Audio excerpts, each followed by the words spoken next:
evening, everybody. Welcome to It's All Black and White TV. And we've got a repeat as somewhere.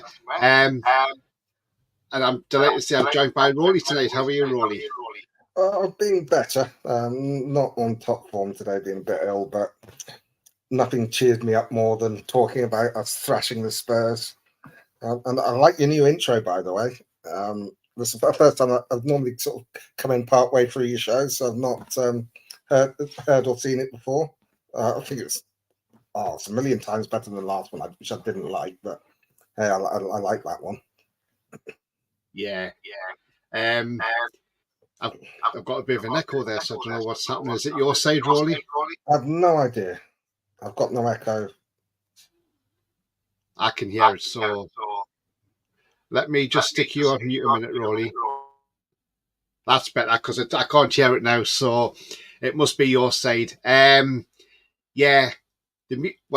Chris from the American Magpie done the intro for me, which was fantastic of him.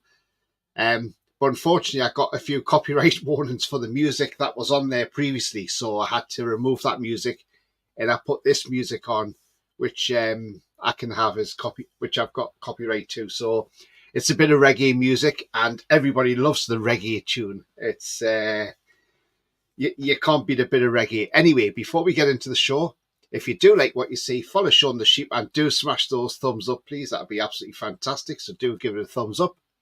If you're brand new to the channel, come and smash the subscribe. Come be part of this great community. It is free to do so. And hit that bell notification to keep you up to date with future shows, pre-records or live shows. If you want to become a member, it's 99p. Do that by clicking the join button. And if you want to make a donation, you do that in chat by clicking the $sign as well. Right, let's get into some comments first of all before we get into the show. Julie says, Tottenham, the tune can stop them. We're going to smash them like we did last year to the tune of Chaz and Dave's song. Love it, Julie, love it. Good evening, everyone. Good evening, Julie. Hope you're well. I bet your other half's not well. We've been West Ham fan, losing yesterday. David says, evening, everyone. Evening to you, David. I hope you're well. Andrew DB, hi everyone. Hi to you, Andrew. Hope you're well. Brian says 1-0 Chelsea. Palmer scores. Also, Tony, I sent you DM where someone said Gibbs White for 60 million. What on earth? Loving the Adidas kits, buying all three. Well, Brian, the thing is, look, apparently we've had representatives from the club over at Atlanta in the weekend, over in Italy, watching Edison and Cook Miners. Edison, you can get him for a lot cheaper than what you can get Gibbs White. So, look, we'll see what happens. It's probably just somebody spouting a load of crap as usual. Can't wait for next season. Absolutely, Gary. Gateshead's winning as well. Excellent. Nice one. They were winning on Saturday and lost 2-1 to Maidenhead. 2-0 Palmer. Everton not just crap. They're going to go down like the rot. There's absolutely no point in hanging on anymore. Yeah, they've put in an appeal against that points deduction now, and apparently they'll not hear anything until after the season ends, which I find staggering because I'll feel sorry for Luton Town if they get reinstated and Luton go down as a result of that. Hi, Tony Rolian. Hope you're so well. Hi, David. Hope you're well too, mate. Gary says, hi, Tony. Hi, Roly. Nice to see you, Roly. Absolutely. Come on, the heat. Evening, Tony and Roly, says Ian Fleming. Good evening to you, Ian. Good evening, everyone. Hi, Tony and Roly. Hi to you again, Julie. Pete Proudlock. Evening, everyone. Good evening to you, Pete. Hope you're well. Matt in Australia. Hi, Tony, Roly and chatters. Good evening, Matt. I bet you are pleased about that game being on a little bit later for you. With it being a half 12 kickoff as well, not in the middle of the night. So even better in it. But yeah, absolutely fantastic. Who are Tottenham 4-0? Says Sai Wheatley on Facebook. Just Sai, do smash that like, please, Sai. It does help the channel. Thanks, mate, as well on Facebook there. Who is that team called Tottenham? Absolutely. Well, look, before we get into the thing, let's put the team news up again. I mean, look, we saw that team news. I saw that team news. I was trying to work out where players were playing, who was left back, who was right back. I went on with what Sky went on. They had Murphy as a right back with Dan Burn left back and Sharon Kraft in the middle. But the more you watch the game, it looked like we were playing with a back three with wing backs of Murphy and Harvey Barnes.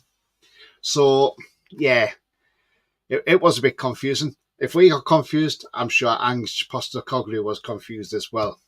And then we saw the Spurs lineup, of course, as well.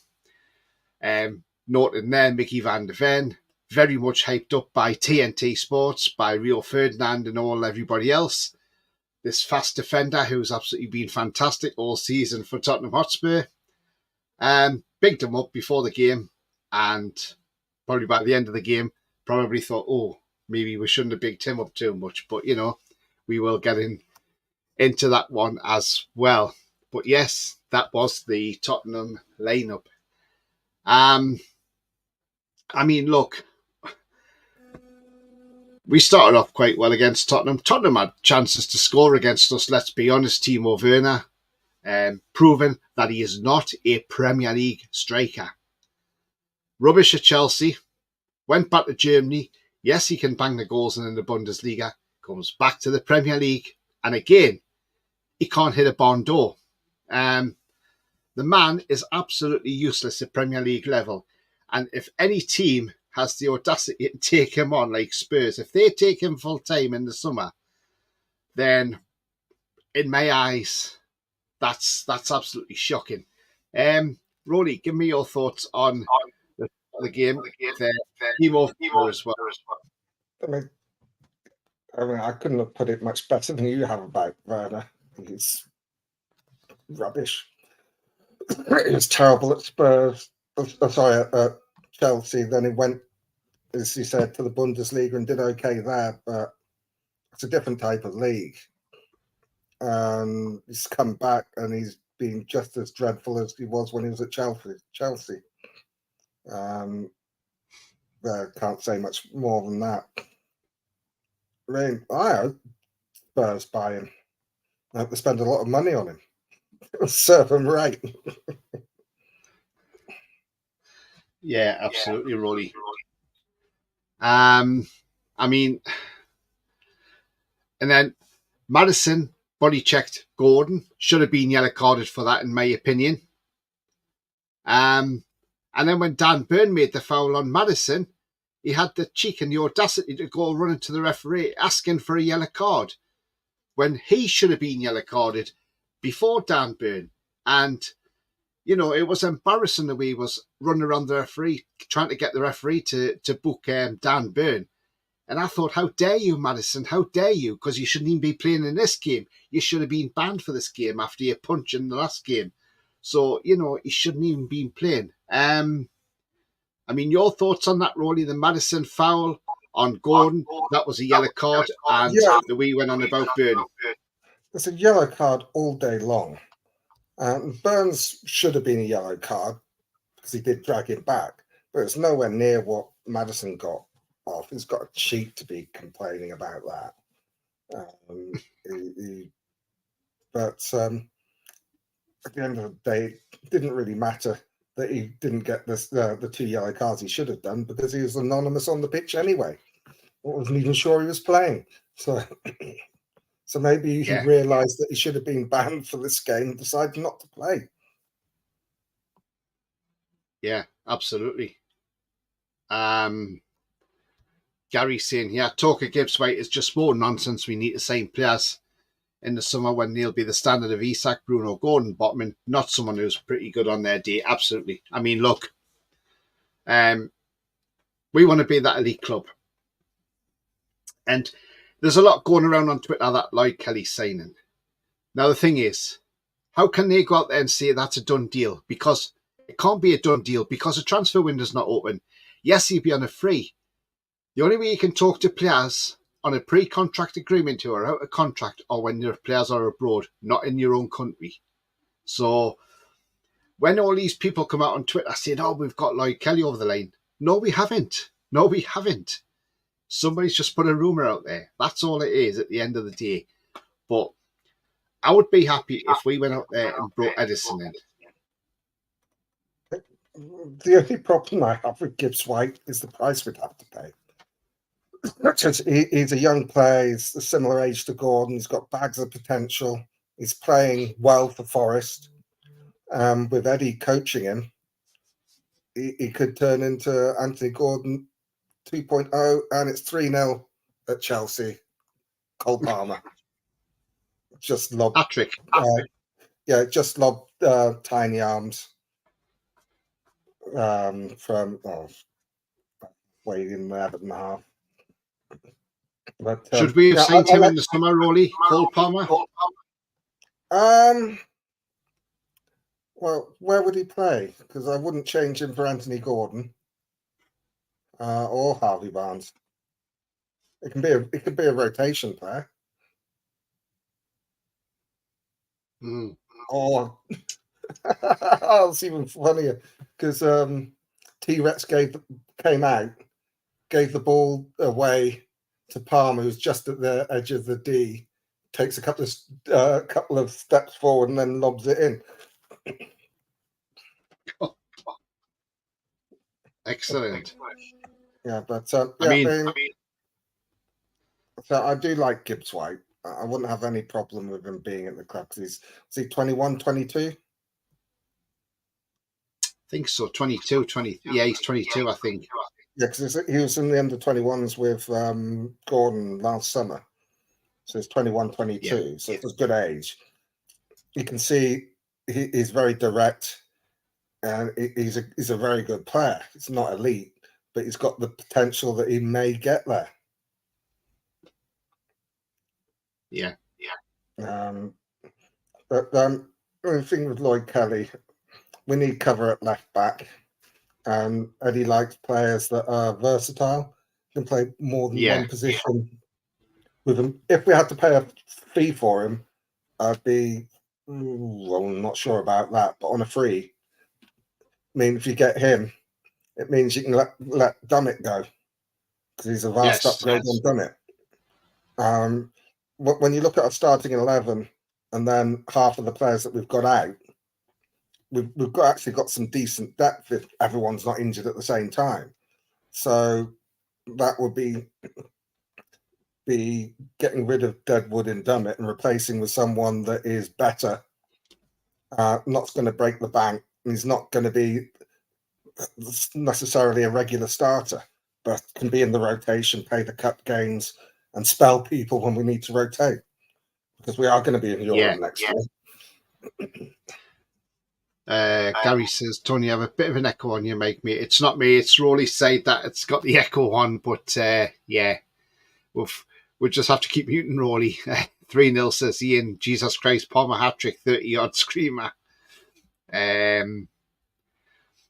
Gary says, Roly, lovely pick of Frank Clark and Bobby Moncur behind you. I was at the home leg of that final, just a wee lad in the leasers, says Gary. And Billy Trey's in the chat. Hi, Billy, hope you're well. He says, T-Rex just made a complete F-up. He just keeps on giving, does go Jordan Pickford, doesn't he? Palmer with a hat-trick already puts him top goal scorer, I think. Ooh, okay. Puts him level I think it puts Haaland. him on 19, I think. No, it puts him on 20. Does it? Yeah, he's level with Haaland. It's not. Do you think Man City now regret letting him go? No. They've got good money for him. It's not as if losing him has made their league position any worse. Yeah. They've got David says, what does everybody think about the home kit for next season? We'll come to them later on in the show, David, but I'm going to bring that up later on in the show, Absolutely. And we'll talk about that as well. I mean, look, on 30 minutes, Anthony Gordon threads a lovely ball through to Isak. Isak totally and utterly takes out Mickey van de Ven, who I thought, after he got that yellow card, Van de Ven, I thought he lost a lot of confidence. His confidence was shot because he was too incensed about the yellow card. And then I think his game just went to pot after that. He just looked an absolute nightmare all game after that. Look, Isak took the ball past him and slid it past Vicario. And there we are. We went 1-0 up on 30 minutes through Alexander Isak. Absolutely fantastic. This guy is banging form. And again, absolutely fantastic from Alexander Isak. And we didn't have long to wait because 95 seconds later, what happens? Gordon's in the box, the ball comes to Gordon, and bang.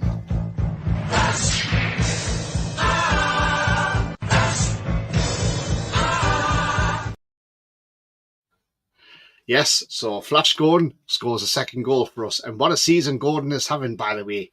You know, up until then, he had that one assist for Isak, and then he got that goal. So he had 1 goal, 1 assist already in the match.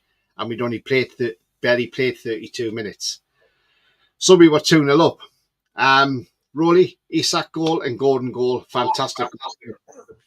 Yeah, I mean, Isak's in that run of form where you think whenever he's on goal, he's going to score. you one-on-ones, keeper's got no chance.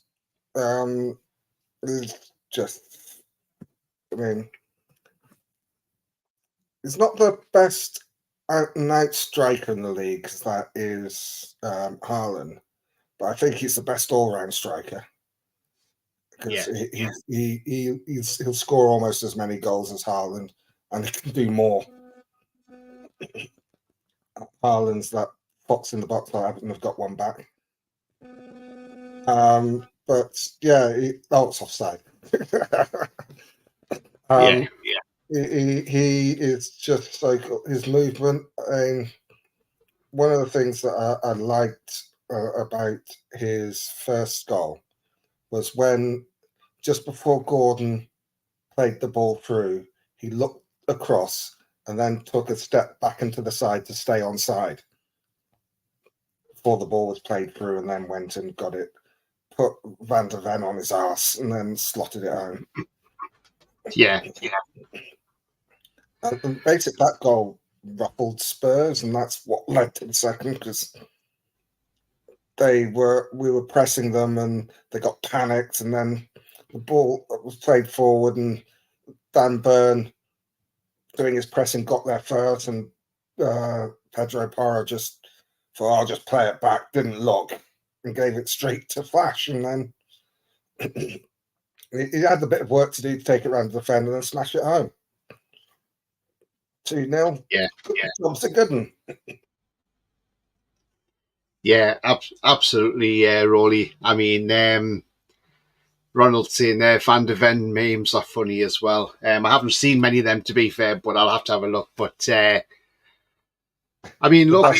The best Van der Ven is the Isak one with him with all the dogs. And then in the background, you can see Van der Ven on the ground in the background. But, yeah, I mean, look, Spurs, I thought Vicario, they said he's been this great keeper all season. Now, I think he looked under pressure when Gordon was dropping those corners under the bar, just under the crossbar, and he was panicking. He looked a terrible goalkeeper. We made him look really average. Yes, he is a good shot stopper, but when them balls were coming in just under the crossbar, he was panicking, you know. And you could see he probably had a mistake in him. But you know, we take this game to half time and we're 2-0 up, and you're sort of thinking, right, okay, that's all right, we're 2-0 up.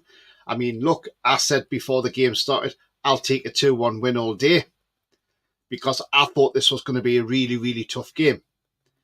For me, in the first half, even Son wasn't even in the game, if I'm honest. I didn't think he was much of a threat.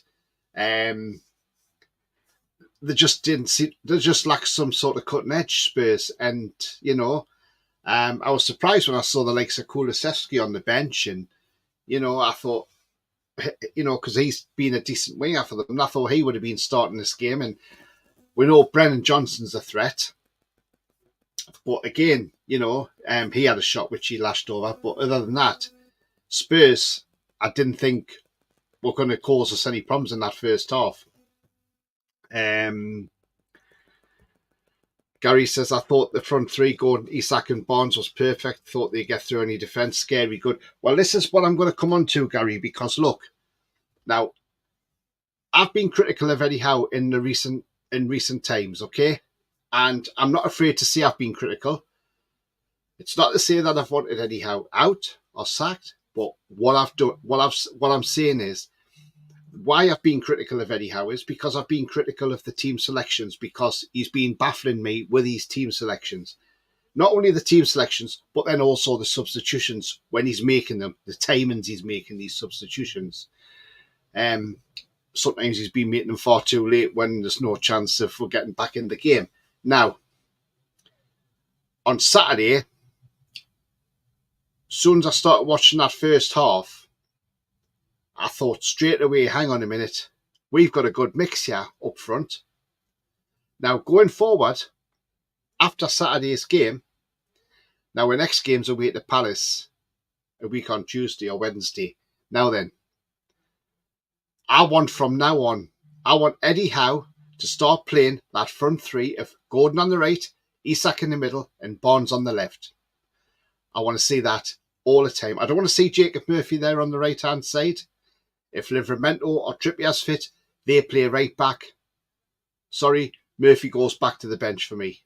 I don't want to ever see Miggy Almiron on the right-hand side, unless we really need them, if somebody was injured. But look, that front three, Eddie Howe got that spot on. That front three was absolutely brilliant against Spurs.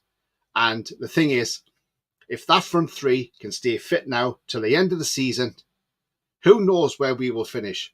And we will terrorise a lot. And I'll tell you now, we will go to Old Trafford and Man U won't know what's going to hit them. Because I'll tell you now, they aren't that great, let's be honest. And let's feel sorry for Bournemouth on Saturday because they were robbed. Let's be honest, they were robbed well and truly because the first penalty Man U got, that's never a penalty in my eyes. Now, if you go back and watch the replay, when it hits Adam Smith, it hits him on the sleeve. Now, I thought when it hits you on the sleeve or any part of the sleeve, that's not a penalty because, it's up or arm. So why was that given as a penalty? Again, who's on VAR that day? Oh, Jared Gillett. What a surprise. One of the worst referees in the Premier League who needs to go back to the A-League, if I'm honest. Now then, so they get that penalty. But then Bournemouth are denied a penalty right at the end. Yes, there's a trip outside the box. But the defender for Man United, the young lad, I can't remember his name, but anyway, he's actually stopping the Christie getting into the box. He's actually blocking him off. So to me, that's a foul. That's a penalty. Now, if he was blocking him outside the box, that would just be given as a free kick. So Jared Gillett got that wrong as well, because he should have said to the referee, well, actually, no, you haven't getting it wrong. It is a penalty because he is blocking him. But he tried to say the offence didn't carry on to the box. But I'm sorry, I think it did carry on into the box. So can I just jump in there, Tony? Because what's Ref Watch? Apparently, the free kick was given for a trip which was outside the area, and then he was blocked. So because it was a trip, it's a case of whether it's inside or outside the area, and if the trip was actually outside, that's why they didn't get the penalty. But the first one, I agree with you 100% on the handball. How the hell was that a handball? But the second one, if he'd given the free kick for the trip, which was outside the area, that's why VAR didn't get involved, and it was a free kick. They're just making sure it was outside the area, which was difficult to see. But I must admit, I thought it was a block, but he'd seen the trip beforehand, which is why he gave the free kick. Unfortunate for Bournemouth, but you've got to let them off. Let the refs off with that one. Well, I'll think about it, Roly.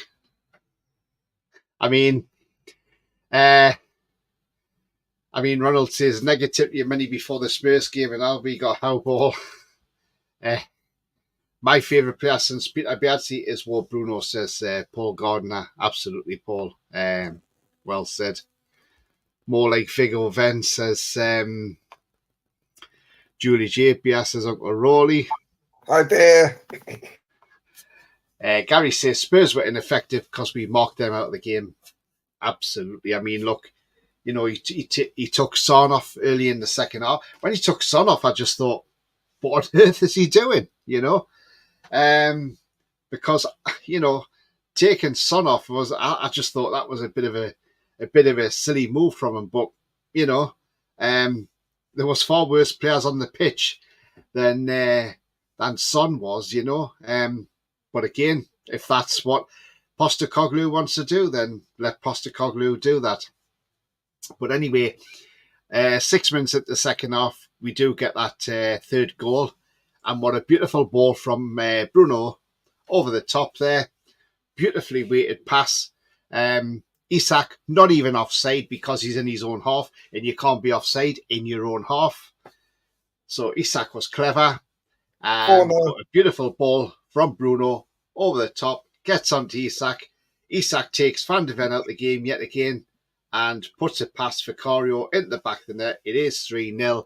And, you know, we can cue the celebrations again. But yeah, absolutely fantastic from Alexander Isak. And yes, and he gets his second goal of the game. What did you think of that, Roly? That's pass of the season for me, is it? Oh, yeah, it's a brilliant pass. Again, no offside because he's inside his own area. Call as you like, slots it in. It's just turned 4-0 at Chelsea. Nicholas Jackson, and it's not even half time yet. Oh, it's going to be a cricket score. Maybe they can do to them what we did to Sheffield United. That'd be great for their confidence. Well, the thing is, Chelsea went to Bramall Lane, only drew 2-2. Yeah, I know. Which is strange, isn't it? But yeah, I mean, I think when you're talking about Son going off, I think for 2 of our first 3 goals, Son gave the ball away at the edge of the box, and then we moved it quickly because we've got that electric pace up front with Gordon and Isak, and Harvey Barnes is no slouch on the pace stakes, but yeah, they look like that is one of the best front threes in the league. We've got Gordon causes so much trouble, creates and also obviously scores. That's his 11th of the season. One of the things I liked about Anthony Gordon is that, I don't know if anybody saw his press conference after the game. He was told, "Oh, you're doing really well. You've got 11 goals this season and 9 here at St James's Park. So that means I've got to work on scoring more goals away from home." His attitude is just spot on. Mm-hmm. Everyone was, when he was signing in, a lot of people say, "Oh, he's a shit house. We don't want him."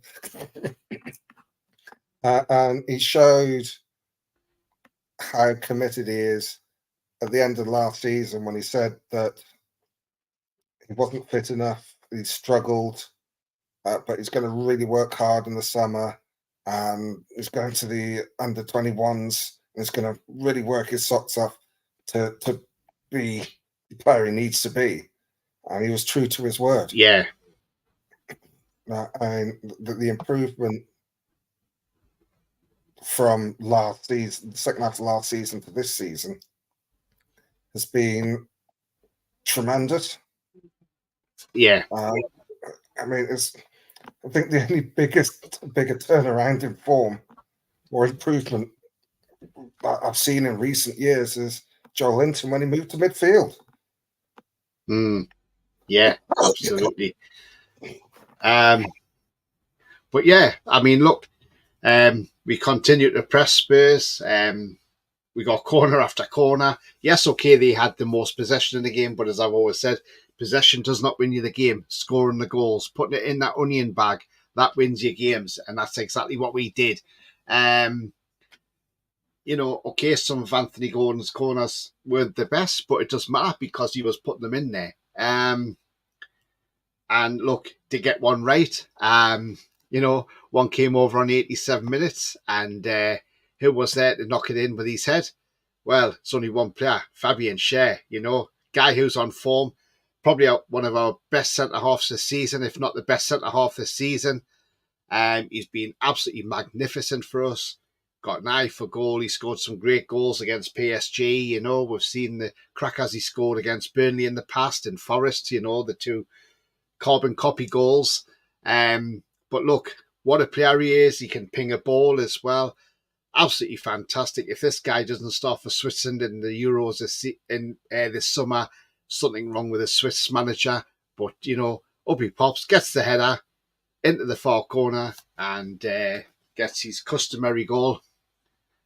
And, absolutely fantastic again from Fabian Schär. And we go on, win the game 4-0. Now, in that game, obviously, Romero got booked. Now, I was trying to work out what Romero was doing at the end of the game because, look, the game was finished. We'd won the game 4-0. Romero wanted to start picking fights with different Newcastle players. Now, he tried to get a hold of Bruno.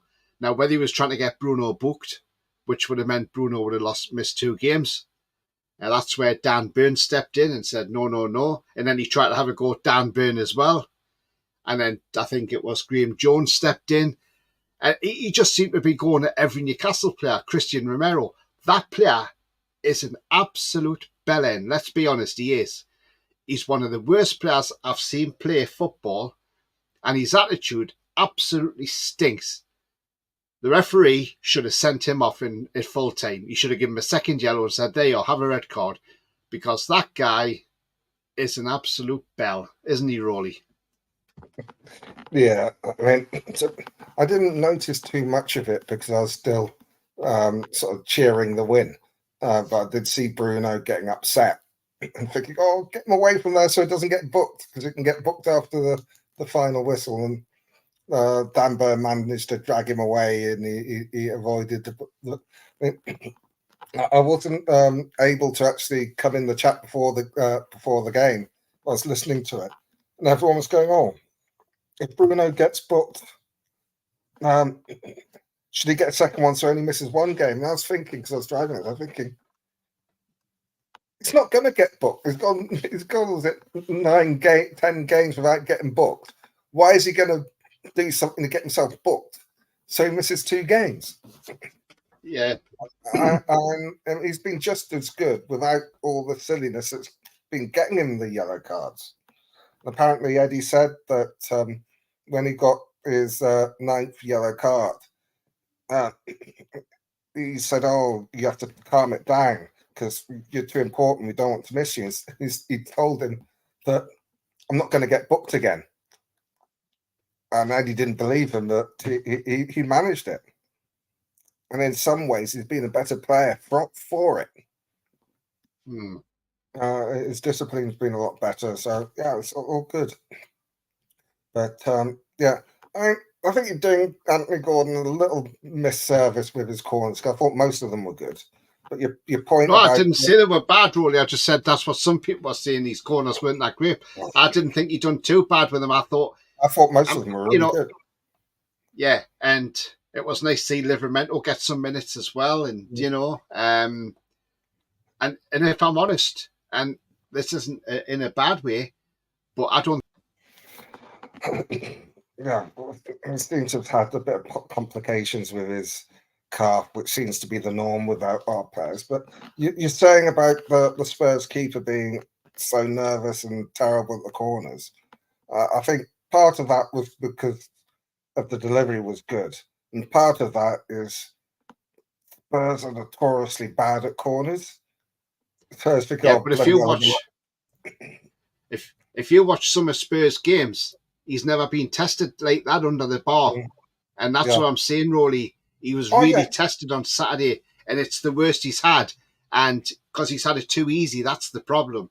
yeah, And and that's what I'm saying. That's why he was nervous, because he's never been yeah, tested to that max, and that's the yeah. And he difference. wasn't getting much protection from his defenders as well. You normally have someone trying to block people, and they're just hopeless at corners. But your point about the possession, was it they had 73% possession and did bugger all with it? I Yeah, think they had. exactly. I think they had. Was it? Was it 2 or 3? Like 2 shots on target in the game. Yeah, We had probably more Roly. corners than them. We had more shots on target. Obviously, more goals. It's not about. I mean, there's a period in the second half where Spurs couldn't get the ball to the halfway line, yet they kept possession. You're not going to score a I mean, goal between the centre circle and your penalty area, and every time they're let, doing that, it looked like they're going to lose the ball and we'd score. let me read these stats out. Okay, so Spurs had 73% possession, Tower 27%. Spurs had 11 shots at goal in total, 2 on target, 4 off target. We had 18 shots in total, 5 on target, scoring with 4 of them, and 8 off target, right? Passes, Spurs had 575 passes. We had 189 passes in the whole game. We had 4 clear-cut chances, they had 1, which Werner missed. We had 16 corners to their 3 corners. We had 1 offside, they had 3. We both had 5 block shots each. We won 8 tackles, they won 10. Aerial duels won, we won 14, they won 7. Dubravka made 2 saves, Vicario makes 1 save. No yellow cards for Newcastle, but 4 for Tottenham Hotspur. I think So, the stat that really stands out for me there is that they had 3 corners with 73% possession, and we had 16 with 23% possession. What does that tell you? I mean, it tells you they did bugger all with their possession. yeah. Right, what we're going to do now, we're going to quickly go into the match player ratings. So we'll quickly do player ratings, because then we're going to talk about some other things as well. So we've got another couple of things to talk about after we do the player ratings. So we'll do the player ratings first, and then we got more to talk about, shirts and things like that. So right, we'll start with Martin Dubravka. Look, yes, he made 2 saves on the game. Didn't have a lot to do. He did spill that 1 shot, but he got it back straight away. He ran to get it. But really, he wasn't really tested by Spurs. Okay, he was part of a back line that's kept a clean sheet. Personally, I think a 7's about right for Dubravka, considering he didn't have a lot to do, to be fair, Roly. Yeah, I'd agree with a 7. He did have that one where he came out and cleared, and Dan Burn got him out of trouble, but he spilled the shot, and then he dived at the guy's feet to actually clear it, and the other one was a routine save, but he didn't have much to do. So 7's a reasonable score. Yeah, absolutely. Right, so we're going to go to how Sky have it. We'll go down Sky's route. So they had Jacob Murphy as the right back. For me, I thought he had a bit of a funny game. To Jacob Murphy.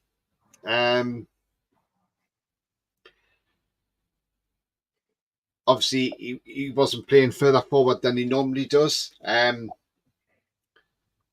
But I thought he was steady enough, if I'm honest. Murphy was steady.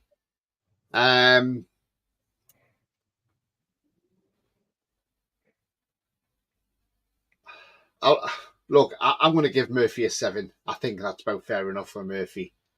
He's playing out of position as well. Remember, so I'll give Murphy a 7. What about you, Roly? Yeah, I think 7's a reasonable score. I think he did. He started a little bit slow, but once they settled down into the positions they're playing, I thought that he did his defensive work well. Wasn't really a factor going forward, but we didn't. It wasn't a normal Newcastle home game where we're bombing forward all the time. I thought it was quite disciplined, which we needed, and I thought everybody was really disciplined in the defending. So yeah, I think 7's a fair score. Yeah, absolutely. I thought 7 was about right for him anyway. Right, so centre back. So the first one we're going to go to is this guy, Emil Kraft. Now, Emil Kraft, I thought, do you know what? I thought he was excellent. I thought he was quite good on Saturday. The last time we saw him at centre back when he played against Man U in that Carabao Cup, he had a really great game that night when we beat them 3-0 at Old Trafford. Yeah, I thought Kraft was great. He got his tackles in, had a shot which hit the post he was unlucky with. For me, Kraft did really well, and and he's a good squad player to have around the team. So maybe giving him an extra year isn't a bad idea after all, especially with the injuries we've got. You can count on him coming in and doing a job at centre half, even if it's only, for a game or two. But I thought Kraft played really well. I'll give Kraft an 8. What about you, Roly? Yeah, I agree. I thought he had an excellent game. In the first sort of 20 minutes when Spurs showed something going forward, he was getting his tackles in. Thought he was solid, disciplined. Yeah, 8. I think it's a fair score. Yeah. Andrew says 6 for Murphy. But a lot of people are saying Kraft 8. Ronald's saying an 8 for Kraft, unlucky not to score. If he'd Gary scored, says Kraft doesn't get the credit he deserves, so. Yeah, he doesn't, because he doesn't play that often. But he very rarely lets us down when he does play. Yeah, absolutely. Right, so we'll go to his partner now. And yes, his partner in crime, there he is. It's Fabian Schär. Look, Schär, again, I thought he had a cracking game. Solid defensively. Got his goal. Kept everybody's heads cool. For me, a 9 for me for Schär. I thought he was brilliant again. In fact, no, sorry. Scrap that 9. I'm going to give him a 10 because I thought he was absolutely outstanding on Saturday. He was a tower. He was one of the leaders on that pitch on Saturday. So 10 for me for Schär. What do you think, Roly? Yeah, I think that without the goal, he's a 9, but I think you've got to give him a 10. And that was some header for the 4th goal. I thought that wasn't it just he's solid. It's one of his a really good performance by Fabian. So I think, I can't argue with a 10. And we'll go to the left back, the Sky have put it. And it is Big Dan Burn, the captain. Look, Dan Burn, I thought played okay, had a good game. Got his tackles in. Part that defence up, kept a clean sheet. I thought Dan Burn played well. I'll give him a 9. What about you, Roly? Can't argue with that. I thought they had a solid game, defensively sound, kept everyone commanded the defence well. He's turning into a really good captain. And he's playing better when he's at centre half as well, rather than left back, which is where he should be playing at centre back. Yeah, but I mean, it's been paying left back because of the circumstances.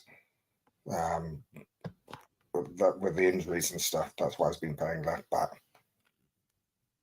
Yeah, Judy's going 7 for Dubravka, 5 for Murphy. 9 5 for for Kraft, Murphy. 8 for Byrne.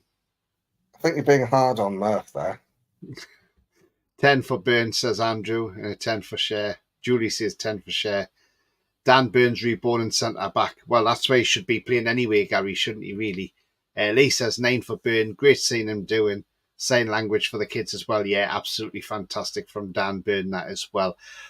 Right, we're going to the midfield now. Before we go on, talking of the sign language and stuff, let's give a round of applause for Salah for giving up their front of shirt sponsorship for the RNID. Well, I'm going to come to that, Roly, at the end of these, after these, so we'll come to that anyway, Roly. Just mentioned it then, I thought I'd pop it in there. Yeah, no, I'm going to come to that, and then I'm going to come to the other topic as well. So, right, so we're coming to the midfield now, and we start with Sean Longstaff. I thought he played a little bit better on Saturday than he has been previously. Although I still think in the summer we move him on and upgrade him. If we sell him on in the summer and get, say, 15, 20 million from him, it helps FFP. So look, but then we can upgrade him for somebody like Edison or Cook Miners. Look, I thought he had a good game. Yes, we know he's had an injury, and that's the reason why he's been playing so bad. But look, yeah, he did all right Saturday. I've been very critical of Sean Longstaff in recent games. So I'll give Longstaff, I think, no frills, but I'll give him an 8. What about you, Roly? I think one of the things about Sean's performance on Saturday is that you didn't hear his name mentioned much. But then again, you didn't hear James Maddison mentioned because Sean was on Maddison. I thought he marshalled him superbly. And he was the one that won the tackle for Bruno to play the first ball forward for Gordon for Isak's first goal. I thought he had an excellent game. Again, look at the Maddison was anonymous, Son was anonymous, the whole midfield was anonymous, and a lot of that was to do with Sean. He got caught on the ball once, but he was sharp with his passing, but we didn't have the ball that much. And so that's when his sort of work rate came to the fore. I think 8 is a fair mark. Yeah, If absolutely. we gave half marks, I'd probably give him 8.5. But if we're doing full marks, it'd be 8. But I thought that when he realised what he was doing, you could see how effective he was, and that was because we did, and because we didn't have the ball that much, though it didn't seem like it watching the game. You're not going to see any of the attacking work that he does and the runs he makes into the box. It's all going to be defensive. So it doesn't stand out as much. I thought he had an excellent game. Yeah. Probably his best of the season. Yeah, definitely. Then we go in the middle of the park, and yes, it's Bruno in the middle. Now, we know Bruno was on 9 yellow cards, as he has been for quite a long time now. And he managed to get through this game without picking up that yellow card. Now, if he had picked up that yellow card, would he have done an Anthony Gordon and got himself sent off so he only receives a 1-game ban, which is a loophole, which I think if that had happened, I think the Premier League would sharp close that at next season. But look, he got through the game without that. The pass to Isak was sublime. Another great game from Bruno, showing that he's a fantastic midfielder and this guy cannot go in the summer. We need to keep him. And as long as we got Europe, I think he stays. He seems very happy at Newcastle United along with Isak.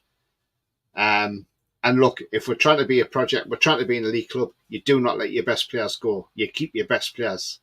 You let the players who aren't as good go, and you keep your best players. We need to keep Bruno, but I thought he had a tremendous game again on Saturday, and it's a massive 10 for me for Bruno. Roly. I'm going to slightly disagree with you. Not on his performance or what he means to the club going forward, but I'm going to give him an extra point for not getting that yellow card. I'm going to give him 11. I I thought think you're going to he's mark him down there. God no, he's superb. I mean, his balls forward. He's that for the third goal, just sublime. I mean, Isak didn't have to break pace. It was a good ball for Gordon, though Gordon had to do work to get it for the opening goal. It was still a good ball, and the whole idea with the game is to set Spurs in, stand off them a bit so they can't do the quick passing, how they sort of rip through teams. That solid two banks, Yeah, and then hit them quickly with our pace on the breakaway. And Bruno was key to that. It was done to perfection. The only downside is we didn't score more than 4 goals, and we could have done. yeah, absolutely. Right, and we finish off. So we'll finish off the midfield, and left of that midfield three is Elliot Anderson. Elliot Anderson, I thought he had a terrific game. You know, he was unlucky not to score. And all round, I thought he got his tackles in well. He played really well. Did everything that was asked of him. He put in a tremendous performance, I thought. Put in 110%, which is all you ask for 100%, but he put in that extra 10% on top of that as well. I thought he was great, Elliot Anderson. Had a great game, and if he stays in this team now and continues to play that way, he may force a seat on that plane to Germany as well. He's good enough. Look, because he hasn't settled on saying he's going to play for Scotland yet. So he could settle and play for England. Who knows? He may get called up for a friendly, maybe the one at St James's Park. But look, I thought he played really, really well. Elliot Anderson, and I'm going to give him a 9. What about you, Roly? And disagree with you again. I thought he had an excellent game. He provided that power and tenacity that we've been missing since Joe Linton has been injured.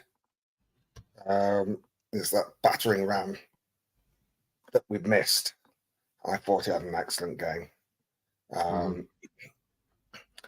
I don't think he'll make the plane for the Euros, basically because he's not played enough this season.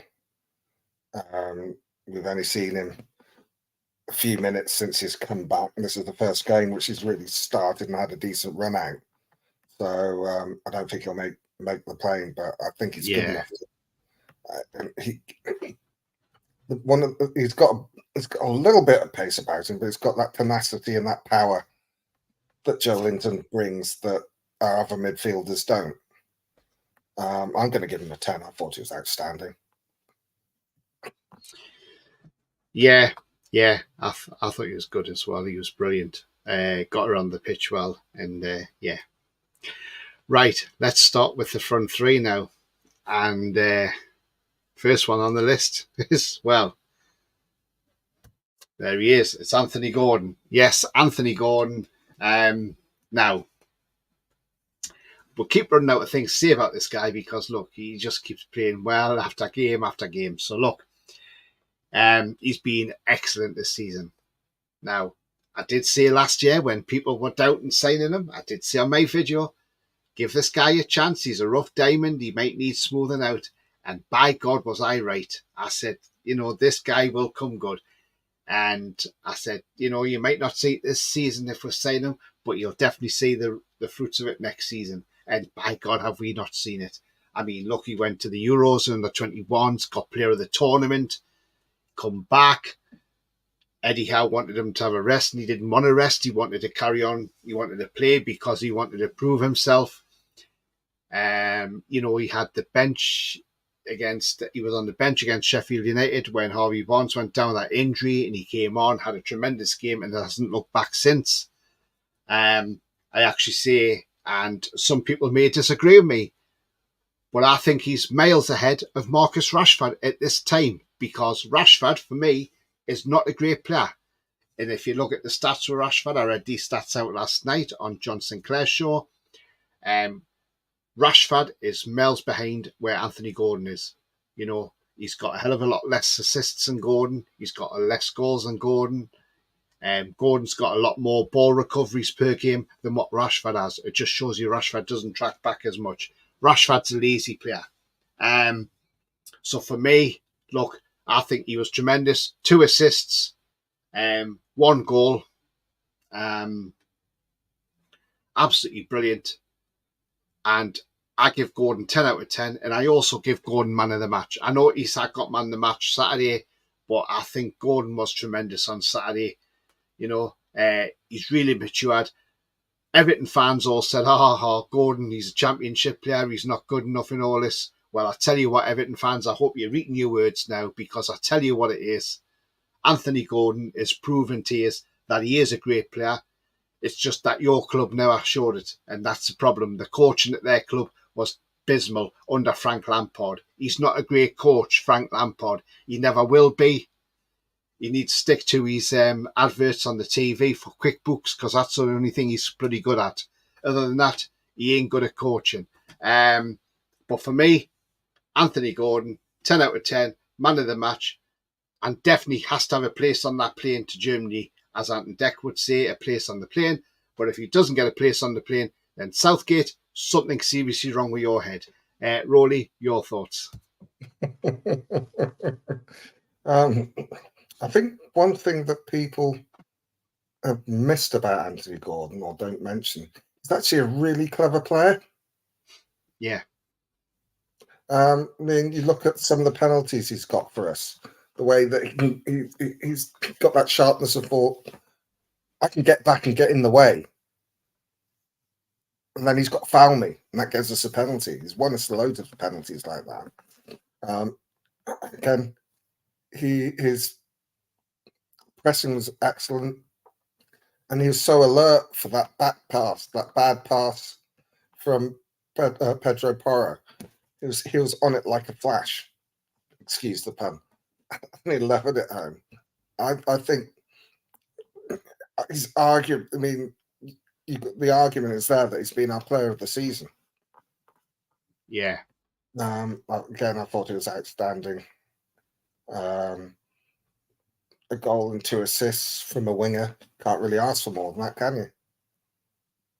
No. And he could have had a third. It was some large defending, took the ball away from him. We're unlucky not to score from more goals from his corners. He could have had at least 1 more assist. Yeah. Yeah, it's got to be a 10. Yeah, absolutely. And Gordon now is worth a hell of a lot more than the 45 million we paid for him, that's for sure. We got him on the cheap when you look at it. But yeah. Definitely did. Absolutely fantastic money. Fantastic value for money. As I say, I know there was a lot of our fans weren't too impressed with the signing, but I always had faith. I said, no, back this player, because I can tell you now, if he doesn't come good, then okay, fair enough, I can say it's a flop. But he hasn't. He's been the opposite. He's been absolutely fantastic since those Euros. So maybe Lee Carsley's just done something different with him in training as well, and made him a better player for England under 21. So who knows? Right, okay. So I think we'll go to the middle now, and that guy there, Alexander Isak. Right.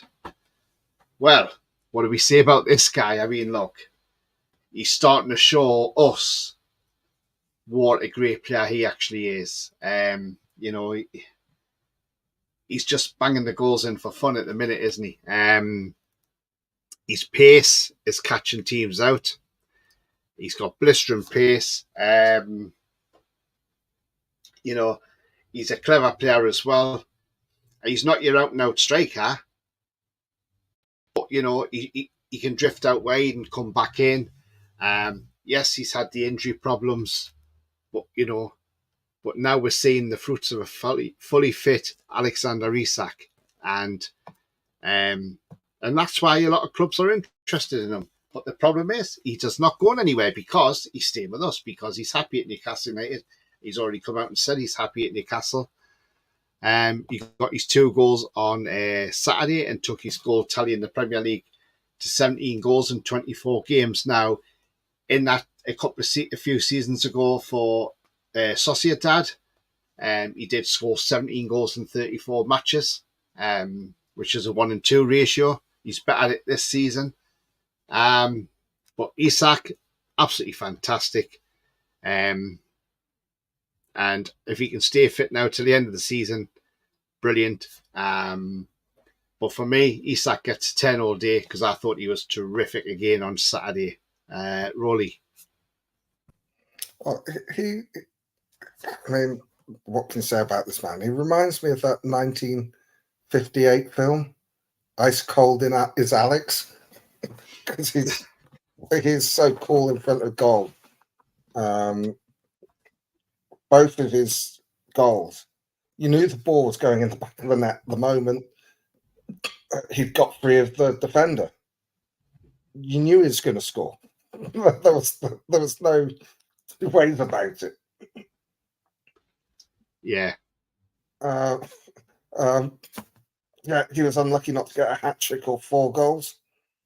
That was more down to Ndougie making last-ditch challenges to save goals. I think that he is the best all-round striker in the league.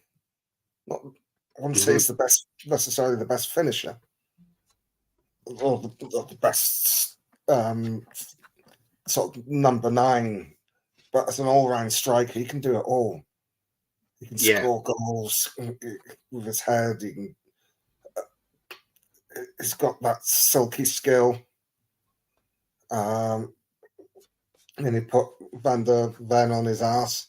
If you remember that goal he set up for Jacob Murphy against Everton, when he took the ball from the halfway and dribbled with them. He can go out wide. He can play through the centre. When he's on his game, he's got such silky skills, great control. And he was on his game on Saturday. He's very unlucky to score more than 2 goals. But yeah, I mean, and talk about selling Isaac. I'm not sure there are many clubs in the world that could actually afford him. I think there's only one. I think there's only one in this country, and that's Man City. But they don't need him. They've got Haaland. Absolutely.